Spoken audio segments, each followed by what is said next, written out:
여러분은 여러분 자신을 누구라고 생각하고 계십니까? 당신은 누구입니까? 여러분은 여러분을 무엇이라고 여깁니까? 사도 바울은 오늘 우리에게 질문하고 있습니다. 물론 바울의 오늘 로마서 6장의 말씀은 질문이 아니라 서술 형식으로 되어 있습니다만은 그 말을 바꿔 말하면 질문이 되는 겁니다. 바울이 오늘 본문을 얘기하면서 여러분들은 모두 죄로부터는 죽은 자들이고 하나님 안에서 살아난 산자입니다 라는 얘기를 하고 있습니다. 그런데 여러분은 어떠십니까? 여러분 자신은 늘 나는 살아있는 자다, 나는 하나님 안에서 산 자이다, 그렇게 여기고 계십니까? 어떻게 나를 여기는가, 나를 어떻게 이해하는가, 나를 어떤 존재라고 생각하는가 하는 것은 상당히 중요합니다. 바울은 복음을 전하면서 초대교회에 개척교회를 가장 많이 한 사람이 사도 바울이죠. 그리고 바울이 이방인들의 교회를 세웠어요. 근데 바울이 복음을 전한 사람들 중에는 귀족이나 부유한 그런 사람들이 아주 없었던 건 아니에요. 그러나 대부분이 가난하고 천한 신분의 사람들이었어요. 여인들이 대부분이었고 노예였던 사람들이 대부분이었어요. 그런 이방인들이었어요. 유대인들도 아니었어요. 이런 신분, 천한 신분을 가진 사람들에게 높은 수준의 어떤 책임감이라든가 또 무슨 법을 존중하는 준법 정신이라든가 이런 걸 기대하기는 굉장히 어렵죠.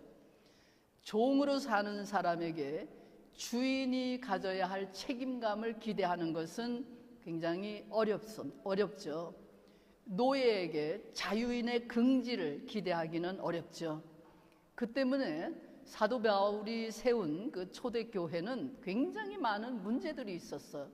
그 중에 대표적인 것이 고린도 교회인데, 고린도 교회에는 정말 유대인들 사회에서는 일어나지 않을 그런 문제들이 교회 안에서 참 많이 일어났었죠. 그런 해결해야 할 문제를 많이 안고 있는 그런 초대교회 교인들을 향해서 바울이 얘기를 하는 겁니다.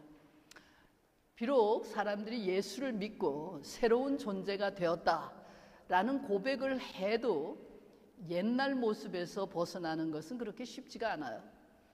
그러니까 내가 옛날에 가지고 있던 내 자신의 모습, 예수 믿기 전에 가졌던 모습, 거듭난 새로운 존재가 되기 전에 내 모습, 그것을 그대로 지닌 채로 예수를 믿는 사람이 되는 것이 대부분이죠. 바꾸기가 거의 어려워요.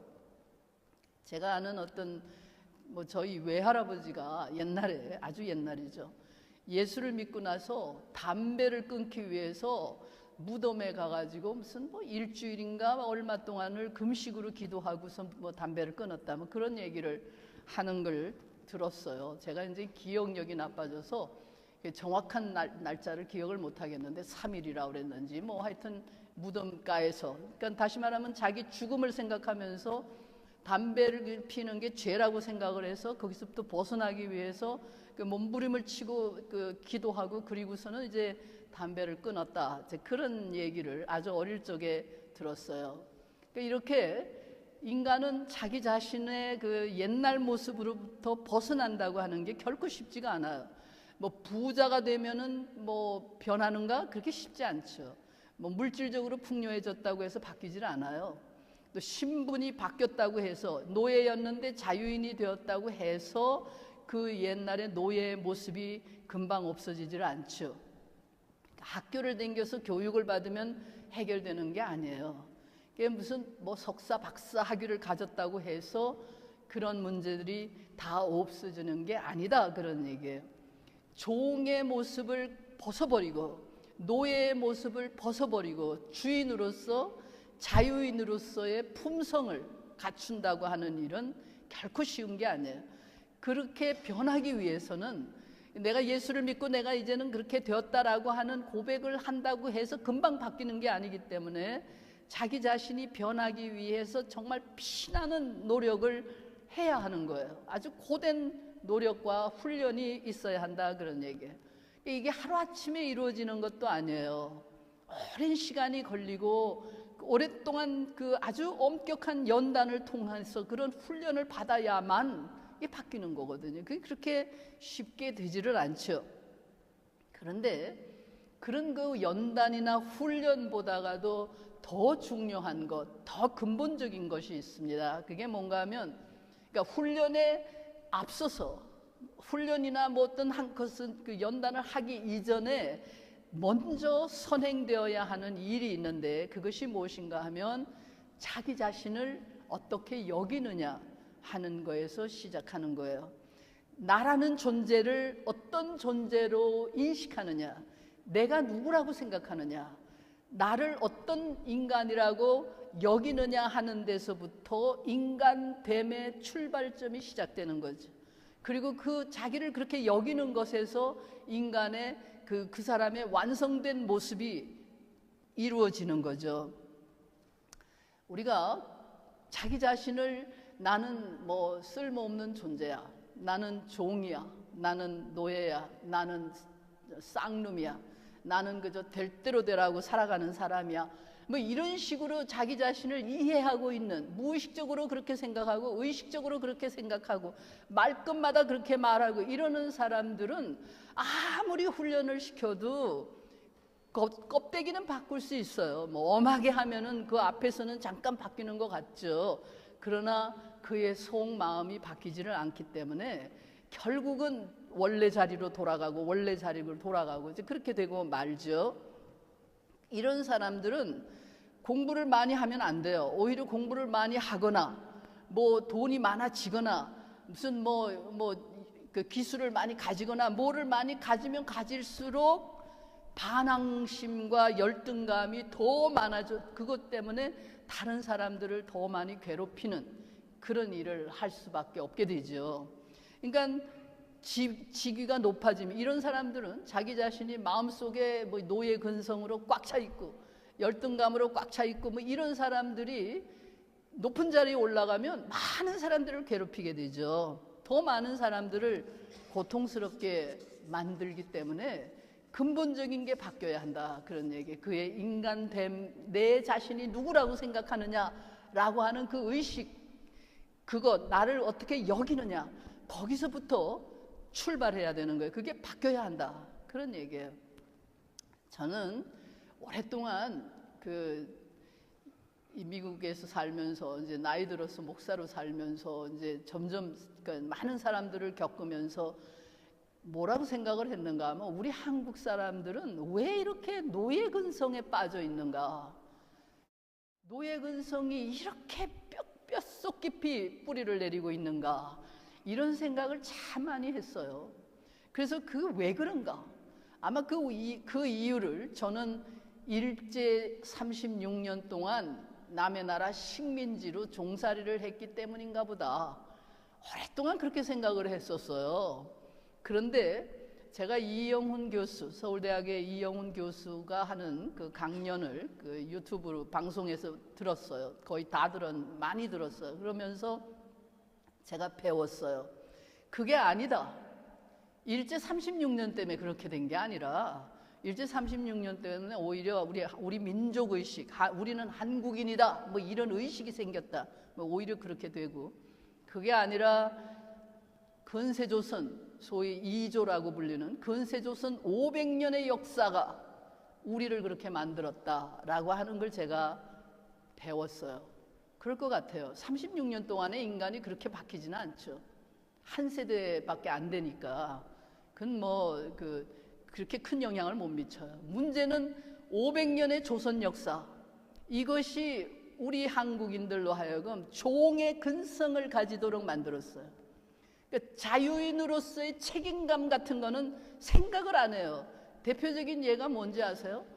이 뉴욕에도 한인회 하나 있으면 되는데 퀸즈 한인회, 맨하탄 한인회, 저 한인회도 되게 많아요. 그런데 또 그 한인회 내에서도 맨날 싸워요. 그러면 한인회를 그러니까 대표적인 게 한 자리만 하면 그걸로 끝이에요. 그러니까 목사들도 무슨 목사회, 뭐 원로 목사회, 무슨 목사회, 뭐가 되게 많은데 그 한 자리만 차지하면은 that's it. 그게 뭐 하는 일이, 자기가 뭘 해야 되는지도 몰라요. 그 자기가 해야 할 일을 하지도 않아요. 그냥 한 자리에만 연연하는 거예요. 그 자리만 붙들고 늘어지는 거죠.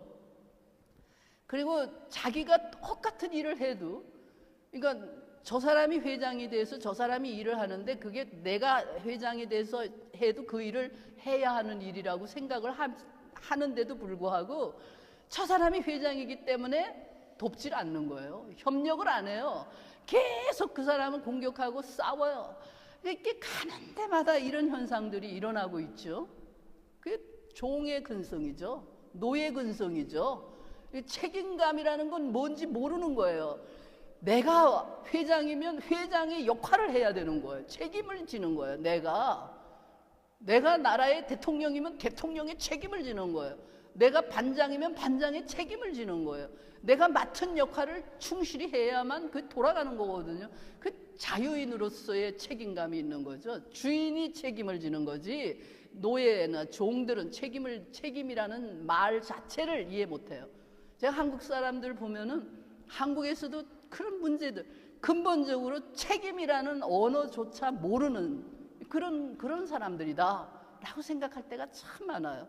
그러니까 이런 것들이 종의 근성, 노예 근성, 또 뭐 이런 거 있잖아요. 뭐 어떤 뭐 누군가가 비행기에서 무슨 뭐 종업원을 때려가지고서 무슨 뭐 비행기가 어떻게 되고 뭐 그런데 그게 무슨 갑질이다. 아, 왜 갑질이니 뭐 이런 말이 왜 있느냐고요. 그 열등감에서 나오는 거예요. 법을 안 지키고 비행기 안에서 싸움이 일어나면 미국 비행기들은 그 즉석에서 더 이상 가지를 않죠. 뭐 더 이상 어떻게 감당이 안 되면.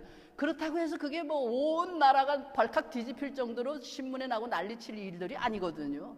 그건 그 한 개인의 문제일 뿐이잖아요.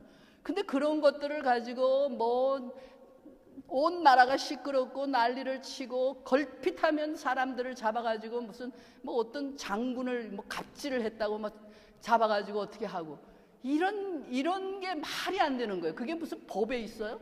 말도 안 되는 일들을 하고 있잖아요. 이게 바로 노예 근성이죠. 노예 자기들 아직도 노예에 사로잡혀 있는 거거든요. 이게 한국 사람들 속에 왜 이럴까? 결국은 이게 자유인으로 살지 못했던, 주인으로 살지 못했던, 노예로 살게 했던 조선조 500년의 역사가 이렇게 만든 거예요. 그래서 이영훈 교수는 이조의 임금들 중에 가장 나쁜 임금을 세종임금이라고 그러더라고요. 저는 그분의 말을 듣고 아, 그렇구나, 이해할 수 있다.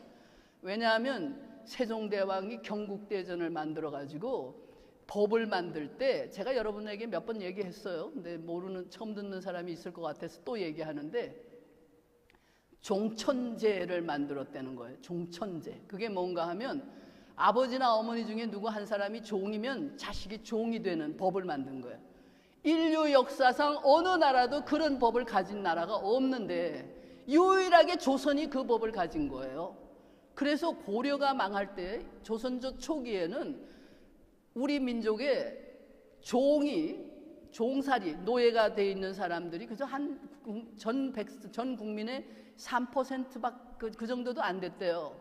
그러니까 그 사람들은 주로 그러니까 우리 민족이 아닌 다른 데서 붙잡아 온 사람들이었어요.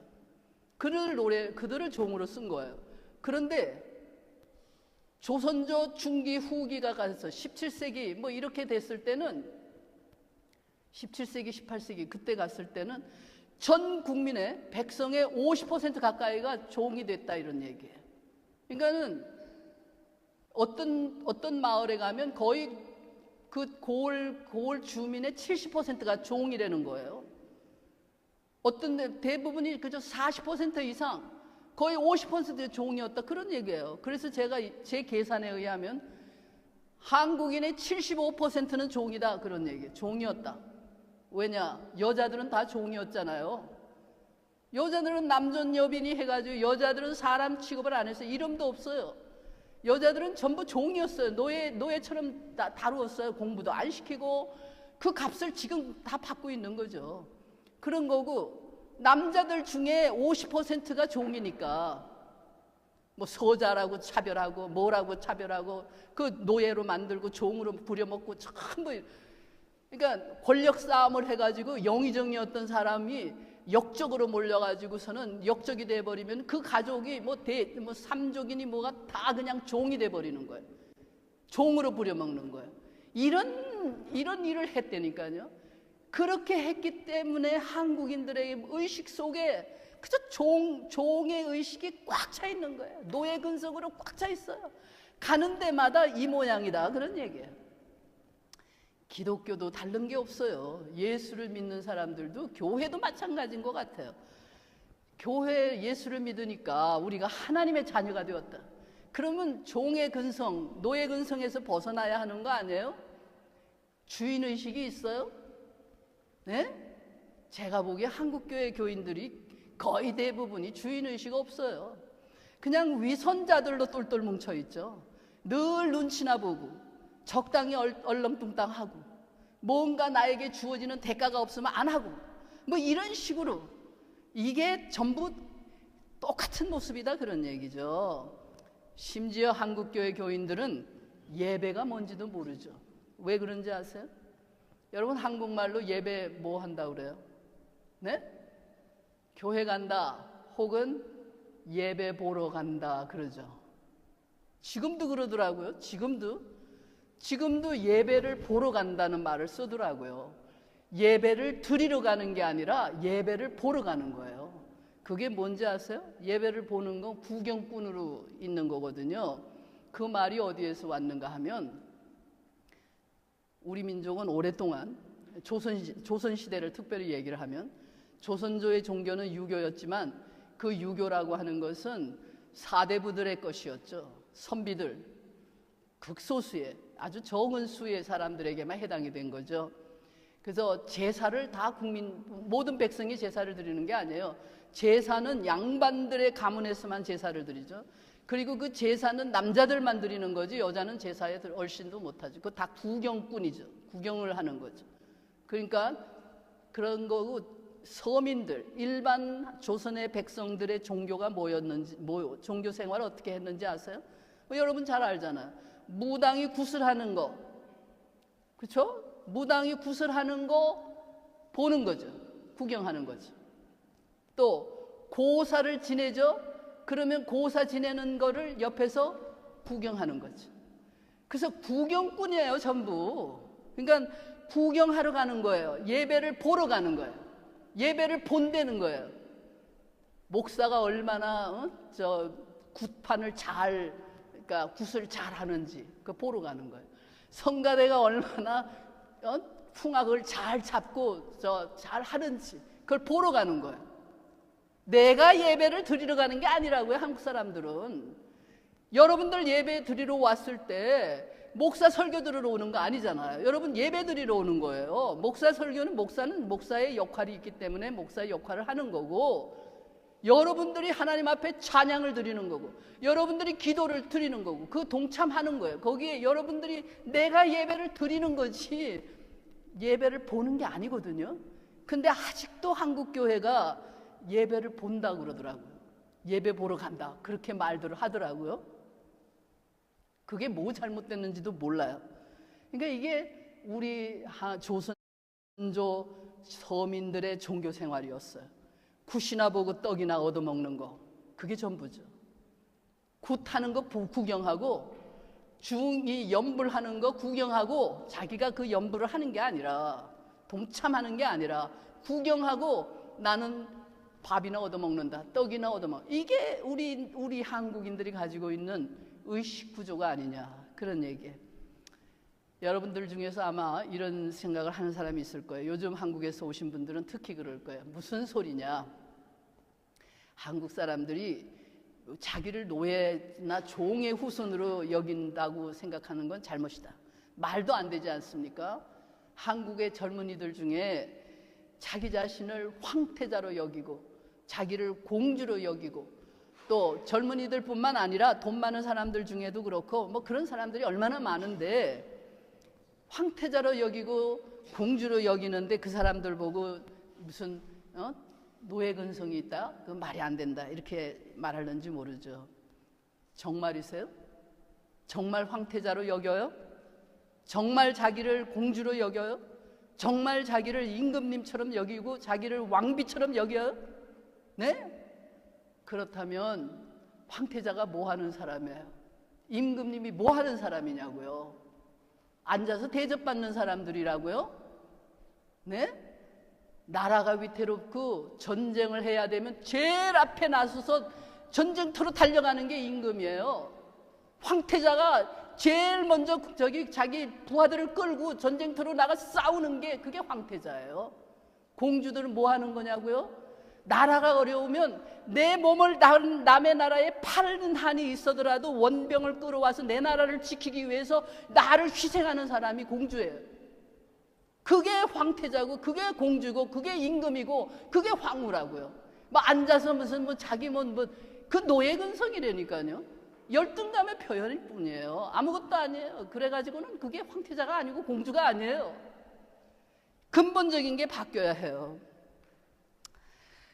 이런 식의 것들을 보면서 지금도 그나마 대한민국은 70년 동안 이승만 박사가 이 종살이 하던 우리 백성, 이 민족을 불쌍히 여겨주시옵소서라고 늘 기도하며 이 나라가 자유인의 나라가 되도록 대한민국을 세웠어요. 그래서 적어도 70년 동안 자유인으로 살았어요. 자유가 뭔지. 그래서 좀 나아졌어요. 많이. 그런데 북한은 아직도 조선조보다 더 심한 종살이를 하고 있잖아요. 네? 그러니 이게 지금 북한 때문에 남한까지 망하게 생겼어요. 그런데 이 우리 민족이 이 세계의 주인으로서 당당하게 한민족이라는 한국인이라는 이름을 걸고 살아갈 수 있는 날이 정말 요원할 것 같아요. 정말 요원할 것 같아요. 70년 동안 자유를 지켜온 자유인으로 살아온 그야말로 미국 덕에 그렇게 살았는데 이제 이 북한 때문에 북한에 종살이하는 저 사람들을 해방시키기는커녕 이게 다시 우리까지 종살이하는 그런 시대로 가는 거 아닌가. 그러니 우리 민족이 언제나 가야 자유를 누리는 정말 주인으로 살아갈 수 있겠는가 이런 생각을 하게 되죠. 여러분, 우리가 나를 어떻게 여기느냐 하는 문제를 생각을 하면 성경에 나오는 이스라엘 민족이 가지고 있었던 선민의식, 그것을 생각할 수밖에 없어요. 이들에게는 유일신 하나님, 창조주 하나님이라고 하는 그 하나님에 대한 신앙이 있었어요. 그리고 이 하나님이 우리를 선택했다, 우리는 선택받은 민족이다 라고 하는 선민의식이 있어요.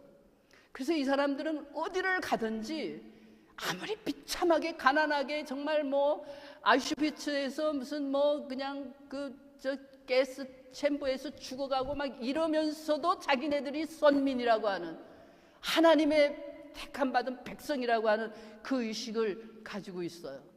그게 이스라엘 민족을 오늘까지 지탱해 준 힘이라고 볼 수 있죠. 2000년 동안 자기 나라, 2500년이죠. 기원전 500년에 바빌론 포로가 되면서 완전히 나라가 없어졌으니까. 그럼에도 불구하고 이스라엘 민족이 아직도 그 민족이 유지를 하고 있고 그렇게 살아가는 힘이 바로 그 하나님의 우리는 하나님의 선택받은 사람들이다 라고 하는 그 의식이거든요. 이스라엘 민족이 모범인물로 내세우는 사람이 있어요. 창세기에 나오는 요셉이라는 인물이에요. 요셉의 이야기는 이스라엘 민족이 자기 아이들을 교육하기 위한 교재로 사용하는 교재의 내용이에요. 텍스트북에 들어가는 이야기라고요. 그러니까 이스라엘이라는 이름을 얻은 것은 야곱이었죠. 요셉은 야곱의 11번째 아들이었어요. 그런데 이 요셉은 어려서부터 자기가 선택받은 사람이라고 하는 남다른 꿈을 가지고 있었어요. 요셉은 어릴 적에 꿈을 꿨어요. 꿈에 형들이 자기 앞에 절을 하는 그런 꿈을 꿨어요. 그리고 아버지와 어머니와 모든 형들이 자기 앞에 절을 한다는 그런 꿈을 꾸었어요. 이게 도대체 무슨 얘기겠어요? 다시 말하면 요셉은 요셉이 애굽에 팔려가고 난 다음에 태어났기 때문에 그 어릴 적에 막내였어요. 제일 어리고 기운도 없고 힘도 없고 제일 힘이 없고 제일 미약한 그 막내 아들이었는데 자기 10명의 형들보다 자기 아버지와 어머니보다 나는 더 소중한 존재가 될 것이다. 나는 더 높은 사람이 될 것이다. 나는 더 소중한 존재이다. 다시 말하면 내가 우리 집안을 책임지는 사람이다. 이런 꿈을 그는 가지고 있었어요. 그 말을 다시 또 바꿔 말하면 이런 얘기죠. 우리 이스라엘 민족이, 자기 아버지 이름이 이스라엘이니까 이스라엘이 됐잖아, 야곱이. 우리 이스라엘이 이 주변의 모든 나라들보다 제일 막내, 가장 약하고 작고 힘이 없는 그런 민족이지만, 다시 말하면 뭐 이집트니 바벨론이니 페르시아니 그 엄청난 나라들 속에 시리아도 그렇고 큰 나라들이었어요. 전부 강대국들이었어요. 거기에 둘러싸여 있는 나라인데 이 작은 우리 민족이 이 모든 나라들 위에 군림할 것이다. 그 위에 설 수 있다. 우리는 하나님의 선택을 그렇게 받았다. 나는 그런 민족이다. 이런 생각이 요셉에게 있었다, 그런 얘기죠. 그래서 요셉은 그 꿈을 꾸었어요. 그래서 그 꿈을 꾸었기 때문에 요셉이 미움을 받았죠. 형들한테 미움을 받아서 네가 우리를 뭐 지배해? 네가 우리들 위에 있어? 그러고서는 요셉이 팔려가죠. 애굽에 노예로 팔려가죠. 거기에 가서도 또 모함을 받아서 감옥에까지 들어가죠. 그럼에도 불구하고 요셉은 꿈을 포기하지 않았어요. 요셉이 감옥에서 나올 수 있었던 것은 바로 임금의 꿈을 해몽해 줌으로써 나온 거잖아요. 요셉은 꿈꾸는 사람이었어요. 자기 나라고 하는 존재를 포기하지 않았어요. 나는 하나님의 선택받은 사람이다. 우리는 하나님의 선택받은 사람이다 라고 하는, 우리는 노예가 아니라 자유인이다 라고 하는 그 꿈을 그는 버리지 않았어요. 그랬기 때문에 그 꿈 이야기가, 요셉의 이야기가 지금도 유대인들이 아이들을 교육하는 교재의 텍스트로 들어가 있어요. 자기 자식을 그렇게 길러요. 유대인들은 지금도 자기 아이들에게 그렇게 이야기를 해요. 너는 요셉의 후손이다. 너는 이스라엘의 후손이다. 야곱의 후손이다. 이게 사실은 이 팔레스타인에 저 유대인들이 나라를 세우면서 유대라고 이름을 붙이지 않고 이스라엘이라고 붙인 건 상당한 의미가 있는 거죠. 왜냐하면 유대가 훨씬 커요. 10지파였죠. 이스라엘. 그런데 작지만 이스라엘이라는 이름을 그들은 지키는 거죠. 그러니까 그 승리자로서 온갖 고난을 다 겪으면서도 우리는 그 꿈을 포기하지 않는다라고 하는 의식이 그들에게 있어. 우리는 세계의 주인이다. 종이 아니다. 노예가 아니다. 여러분 보세요. 뉴욕에 있는 모든 교회들이, 기독교인들 지금 교회들이 얼마나 어렵고 이제 형편없죠. 지금 많이 어렵죠. 흥청거리고 비즈니스로 이렇게 하다가 전부 돈이 없으니까 이제 교회 건물도 유지를 못 해갖고 지금 전부 그 모양으로 가고 있고 제대로 신앙으로 지켜지지 못하니까 그런 거죠. 유대인들이 있는 주이시 시나고그로 가보세요. 돈 없어서 못한다는 사람들이 있어요? 유대인들이 미국에서도 미국도 유대인들이 이 나라의 주인이 되게 돼 있죠. 이미 주인이 되어 있죠. 극소수예요. 미국 인구의 4%도 안 될 거야. 아마 4%인가 그거밖에 안 되지만 그 사람들의 표를 얻지 못하면은 대통령이 되지 못해요. 미국에서 아무도 안 되는 거예요. 왜? 똘똘 뭉쳐가지고 자기네들이 원하는 그 사람을 밀고 그걸 해내니까 그 다 어디서 온 거예요? 주인의식에서 오는 거죠. 노예 근성에 사로잡혀서 서로 싸우고 한 자리만 하겠다고 그저 먹는 거 외에는 관심이 없는 이런 식의 생각이 없는 사람들이 되어가지고는 안 되는 거죠. 여러분, 우리는 어떤 꿈을 꾸고 있는지, 우리는 어떤 꿈을 꾸고 있는지, 여러분은 자기 자신을 어떤 사람이라고 여기고 있는지 여러분 자신에게 물어보세요. 여러분, 나는 하나님의 선택을 받은 사람이라고 하는 확신이 있는지, 그리고 그렇게 여기고 있는지, 그렇게 여기면서 살아가고 있는지 여러분 자신에게 물어보시기를 바랍니다.